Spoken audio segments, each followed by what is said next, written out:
Another ferry route goes out of service. This time broken parts weren't to blame, but rather a breakdown in contract negotiations between Skagit County and the Inland Boatmen's Union of the Pacific. And instead of working on board the Guemes Island ferry, workers went on strike.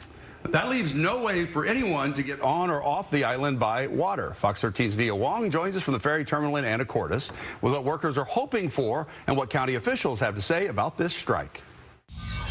It's been a long day for ferry workers out here at this terminal. They've been out here picketing since 6 in the morning and up until 9 tonight.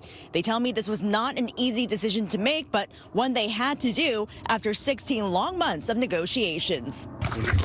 Another busy start to the week at this terminal. We're out here every single day, nights, weekends, holidays, and we feel like we're a part of this community. Not with the usual ferry service, but with ferry workers busy sending a message. We're just anxious to get a fair contract. As regional director for the Inland Boatmen's Union, Peter Hart says Skagit County's last offer was decent for 2022, but it still wasn't enough to keep up with the times. It barely caught them up with the market forces around them in maritime, and it still left them behind the consumer price index. Hart says the bargaining unit unanimously rejected the county's last offer.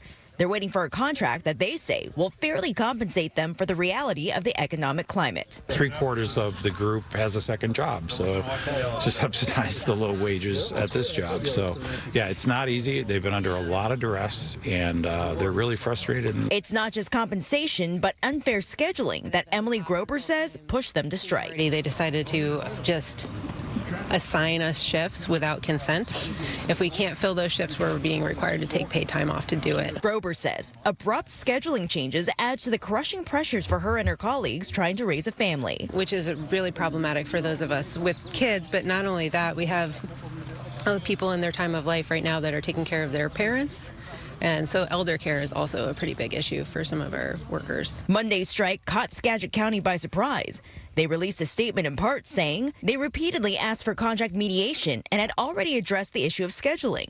The county has made an unprecedented comprehensive offer of wage increases and is willing to mediate to reach a contract with the union. Our mission is to move people from point A to point B and back again as safely and as efficiently as humanly possible. While Richard Walker says everyone out here today is dedicated to their jobs, he also felt there was no other choice but to strike. Starting wage here has gone up to $2.95 an hour in 14 years.